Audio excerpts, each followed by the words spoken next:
கிச்சன்ல வந்து காக்ரோச் அப்புறம் வந்து சிங்க் பக்கத்துல இருந்து ரேட் வந்துட்டு இருக்குன்னு சொல்லிட்டு இருந்தல எல்லாத்தையுமே ஒழிச்சு கம்ப்ளீட்டா வந்து கிச்சனை ஃபுல்லாவே க்ளீன் பண்ணி விட்டுட்டேன். நம்ம சேனல்ல மெயினா வந்து பூஜை ரூம் டூர் கேட்பீங்க, அது எப்போ போட்டாச்சு. அடுத்தது வந்து ஹோம் டூர், அது சீக்கிரமா போடுறேன். இப்போ வந்து கிச்சன் டூர் போட்டிருக்கேன், பார்க்காதவங்க ஃப்ரீயா இருக்கும்போது பாருங்க.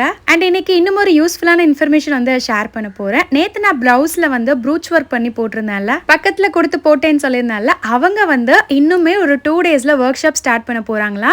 அந்த ப்ரூச் ஒர்க் எல்லாமே எப்படி வந்து போடணுங்கிறத ஆன்லைன்ல கிளாஸஸ் கண்டக்ட் பண்ண போறாங்க. பேசிக்ல இருந்து அட்வான்ஸ் வரைக்கும் 70+ ப்ரூச் டிசைன்ஸ் வந்து நமக்கு சொல்லி தருவாங்க. மெட்டீரியல்ஸ் வந்து அவங்களே ப்ரொவைட் பண்ணிடுவாங்களா. அட் த சேம் டைம் அவங்க அனுப்புற வீடியோக்குமே நமக்கு லைஃப் டைம் அக்சஸ் இருக்கும்னு சொல்லியிருந்தாங்க. கிளாஸ்க்கு ஃபீஸ் வந்து 2500 rupees. நாமளே கத்துக்கிட்டு கூட வீட்ல இருந்து ஆர்டர்ஸ் எடுத்து பண்ணலாம். சர்டிபிகேட்ஸுமே ப்ரொவைட் பண்றாங்களா. பொண்ணுங்களுக்கு பொதுவாகவே கைத்தொழில் கத்துக்கிறது வந்து எப்போதுமே கை கொடுக்கும் அப்படின்னு சொல்லுவாங்க. இன்ட்ரெஸ்ட் இருக்கவங்க நீங்க அவங்களே கான்டாக்ட் பண்ணிக்கோங்க. டீடைல்ஸ் ஃபர்ஸ்ட் கமெண்ட்ல கொடுத்துடுறேன். இன்ஸ்டால பேஜ் டேக் பண்ணியிருக்கேன்.